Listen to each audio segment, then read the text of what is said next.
お前ら夜道に気をつけろ。どうも夜道ゆきです。本日はホンダドリーム柏亭様にお邪魔しています。柏亭様はレンタルバイクもやってるので、ぜひ皆様も遊びに来てはいかがでしょうか。めちゃくちゃ店内も広くって綺麗で、車両もたくさんあるのでめちゃくちゃ楽しい時間が過ごせますよ。本日紹介する車両はこちら、ホンダの CBR250RR になります。ツイッターとかね、バイク乗りの皆さんと話してるとニダボとかっていう愛称で親しまれてますよね。私も普段言う時はニダボっていう風に略すんですけれども、正式名称はホンダ CBR250RR だそうです。これね、私ね昔CBR さんのイベントに出させていただいたことがありまして、本社の方でねイベントをやらせていただいたんですけど、その時にお聞きしました。正式名称は RR で、逆に私がニダボっていう風に開発者さんの前で言ってると、ニダボっ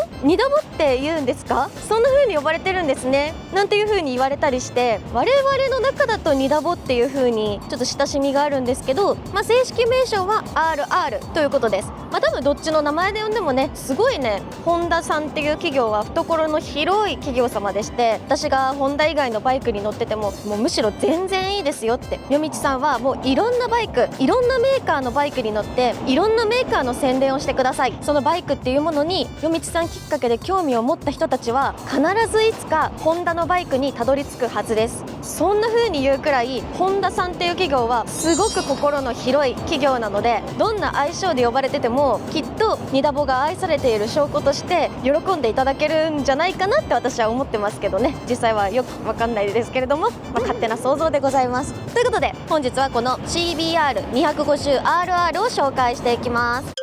ちなみに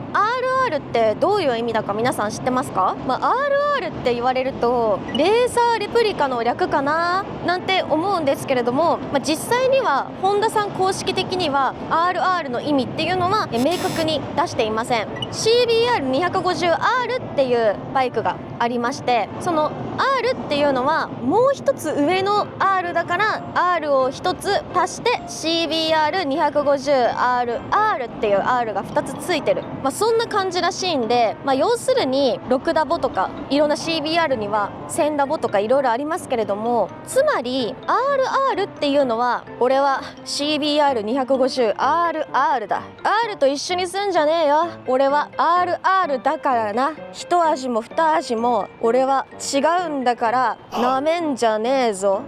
っていうことなんじゃないでしょうか。これも私の勝手な想像でございます。知りません、真実の方はということで、そんな CBR250RR なんですけれども、やっぱりねもうめちゃくちゃもうパッと見てこのもうレーシーなスタイルすっごくかっこよくないですか？この同排気量の、各メーカーいろんなメーカーこの250のスポーツタイプっていうのはすごい出してはいらっしゃるんですけれども、中でもなんか高級感があるようなデザインだなと思いますね。実際私もいろいろ走っててバイク乗ってて、250cc のスポーツタイプフルカウルスポーツ系のバイクっていうのは結構ね若い子が乗ってるイメージではあるんですよ。でもこの CBR250RR に関してはすごく高級感もあって、使っている装備だとかもめちゃくちゃ豪華で、お値段もねちょっとだけ張るんですけれども、それ以上にお値段以上に、めちゃくちゃいいバイク、なんかお値段以上ニトリみたいな感じなんですよね。知らんけど。ということで今日はそんな CBR250RR、 私も大好きな1台なので張り切って紹介していきたいと思います。チャンネル登録、高評価、コメントしてしなくていいんだ。あっそとか言ってどうせしてくれてるんでしょ。分かってるよ、ありがとう。裏切ったら許さないから。ちなみに今回紹介するのは2023年のモデルとなります。現在新しい現行のバイクですと2025年の3月に2025年モデルっていうのも発表されてはいるんですが、カラーの違いだけでスペックは変わってないっていう感じなので、カラーの変更だけということですね。なので今回は2023年のモデルになります。今回お借りしたのはマットバリスティックブラックメタリックになります。めちゃくちゃ綺麗な色ですよね。まず注目すべきはこのアグレッシブなスタイル、シャープなフロントマスクに LED のヘッドライト、スーパースポーツ顔負けの存在感ですよね。次にシート高をチェックしていきます。シート高は 790mm、 車両重量は 168kg です。はい、実際にまたがってみるとこんな感じです。今サイドスタンドを立てている状態ですが、起こしてみるとこんな感じです。じゃあスタンド払ってみます。こんな感じです。足つま先全然つきますね。なんなら左足もこんな風にベタンとつくぐらい、シート高はそんなにって感じですね。車両重量は同クラスとしては平均的な重さで、シート高が同クラスのスポーツ系バイクに比べると5ミリくらいちょっと高いっていう感じなんですけれども、高いといってもこのライディングポジションがめちゃくちゃちょうどいいんですよね。無理のない姿勢なので、そんなにシート高が高いなっていう印象はないです。私この靴は普通にブーツなんですけど、ちょっとバイク用のブーツではないんです。すいませんけれども、こういう至って普通のレディースシューズのブーツでしっかりと足がつくぐらい足つきはいいので、片足べったりとしっかりついてくれるので、信号待ちとかでもそんなに怖いっていうことはないんじゃないかなと思います。何よりもまたがった時のライディングポジションのこのちょうど良さ、これ長時間乗っていても全然平気なんじゃないかなっていうぐらいすごく楽な姿勢で乗ることができます。足つきはこんな感じです。両足つま先がしっかりとつく感じで、重心を左側に寄せるとしっかりともう足の裏全体がつくぐらいシート高がいいです。次にエンジンを紹介します。搭載されているのは 249cc 水冷並列2気筒、最高出力は42馬力となっています。もうこれはクラス最高峰のエンジンだと言っても過言ではないと思います。ホンダさん出せるだけ出してるなっていう印象がありますね。しかもミダボは私何回も乗ってるんですけれども、低回転で乗っても気持ちよく走れるっていうのがまたいいところなんですね。なので低回転も中回転も高回転もどの回転域でも楽しく乗れる、それがホンダのバイクなんです。電子制御スロットルに3つのライディングモードがついています。CBR っていう文字が出てめちゃくちゃかっこいいですね。で、今ここにスポーツって書いてあるんですけれども、モードを変えることができます。スポーツ、スポーツプラス、コンフォート、この3つに変更することができます。さらにオプションでクイックシフターを装備することもできます。アップもダウンも対応可能のクイックシフター、もうこれめちゃくちゃ便利なんですよ。クラッチレバーなしで変速ができちゃう。これね、皆さんね、硬派なライダーがすごく多いと思うんですよ。そんなクイックシフターなんて、そんな甘っちょろいもの俺は使わねえよ。わかります。皆さんその気持ち、私もすごくわかります。私も使うまでは同じことを思っていました。それだったらオートマでいいじゃん、バイクである必要性ないじゃん、そう思いますよね。一度使ってみてください。世界変わります。やめられなくなります。もう気分はレーサーでございます。ぜひ皆様もクイックシフター入れてみてはいかがでしょうか。前後のフル LED に倒立フォークもついていて、さらにアシスト&スリッパークラッチまでついています。純正でもう全部揃いにも揃っちゃって、お値段以上のバイクなんですよね。私が今更説明する必要もないくらい、この CBR250RR っていうバイクは装備が豪華なことで有名。本当改めて思っても本当に 250cc とは思えない豪華さです。ちなみにこの CBR250RR は日本向けに生産販売されているものは全て熊本製作所で行っています。熊本製作所、私も何度かお邪魔させていただいたことがあって、イベントにも出させてもらったことがあるんですけれども、毎年1回ホンダモーターサイクルホームカミングっていうイベントがありまして、そこで全国のホンダの熊本製作所で製作されたバイクが一斉に熊本製作所にまた戻る、おかえりなさい、ただいまみたいなイベントがありまして、で熊本製作所の中まで工場見学ができたりだとか、もうすごい楽しいイベントになっているので、ぜひ皆様一度行かれてみてはいかがでしょうか。つまり、この CBR250RR っていうのはもう安心安全のメイドインジャパンということになります。タイヤサイズは前のタイヤが110、70、17インチで、後ろのタイヤは140、70、17インチとなってあります。スリムだけど安定性もある絶妙なバランスだよね。タンク容量は14リッター、航続距離は400キロ前後もいけちゃう。実走行でもリッター30から35キロ前後いけると言われています。こんなにレーシーな見た目なのにかなり燃費がいいですよね。スポーティーにも走れるし、街乗りとか通勤とか通学で走る人にも考えられている、本当いいとこ取りなバイクなんじゃないでしょうか。この燃費の良さっていうのは本当ホンダのバイクっていう感じがしますね。ということで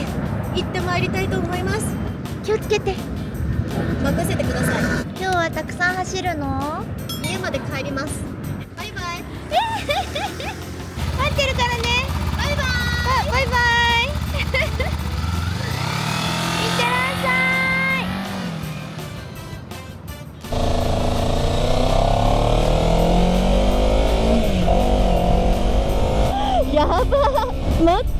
音めっちゃ良くない？何この伸びやかな加速感。こう言っちゃなんだけど、2気筒の音っていうよりかは本当にスーパースポーツみたいな、なんかレーシーないい音が鳴ってくれてます。音やっば。高回転の音やばくない？もうずっと2速とかで走っていたくなるんだけど、これはめっちゃ楽しいぞ。あ、山岡屋だ。ペッペペレペッペペレペッペ、おいしいラーメン見つけた、山岡屋で見つけた、ニャンニャンニャンニャンニャンニャンニャンニャンニャンニャンニャンニャン、癖になる味、ラーメンの山岡屋。待って、もうこれ自分のバイクにしたいくらい気持ちいいんだけど、ほら音やばくない？いやー、これね、音がね伝わんないよね、きっと。いや、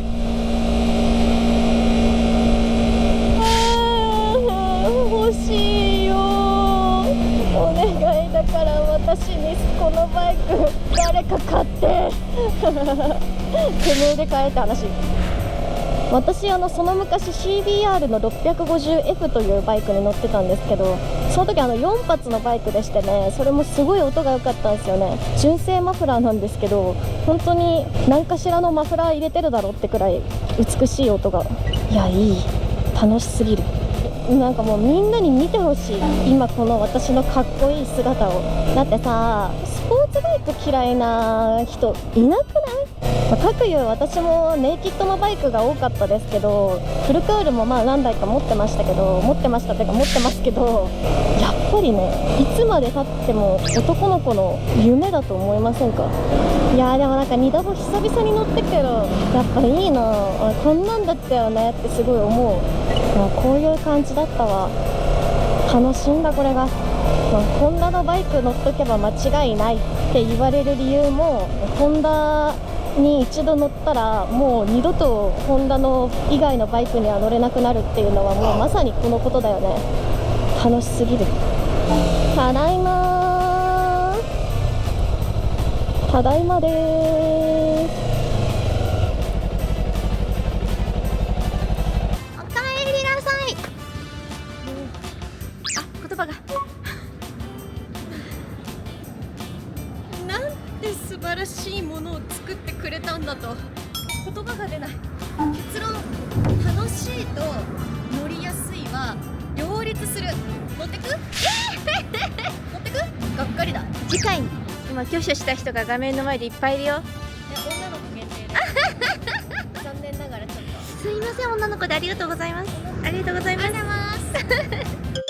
ということで本日はホンダの CBR250RR を紹介していきました。かっこよくって燃費もよくってカスタムの種類もたくさんあって、カスタムするにも維持費も普通のバイクよりもお安くできるし、何よりも安心安全のホンダのバイク、もうどんな人にもおすすめできる1台だなって思います。もうこれがホンダの集大成 250cc のスポーツバイクということでした。もうどこをとってもかっこいいバイクです。いいな、1台欲しくなっちゃうな。しかも250なので車検もいらないですしね。ほんとね、こんなかっこいいバイクで通勤通学して休みの日にはサーキットとか行ってブイブイ言わしたいものですよ。ということで気になったらぜひ皆様も試乗されてみてはいかがでしょうか。今回こちらの車両をお貸しいただいたのはホンダドリーム柏店様です。本当にありがとうございました。皆さんもぜひ柏店様近くの方は行ってみてはいかがでしょうか。ということで皆さんコメント、高評価、いいね、チャンネル登録、X のフォローもお忘れなく、インスタグラムもお忘れなく、TikTok は更新してませんけれどもぜひよろしくお願いします。ということでお前ら早く寝ろよ。夜道ゆきでした。またねー。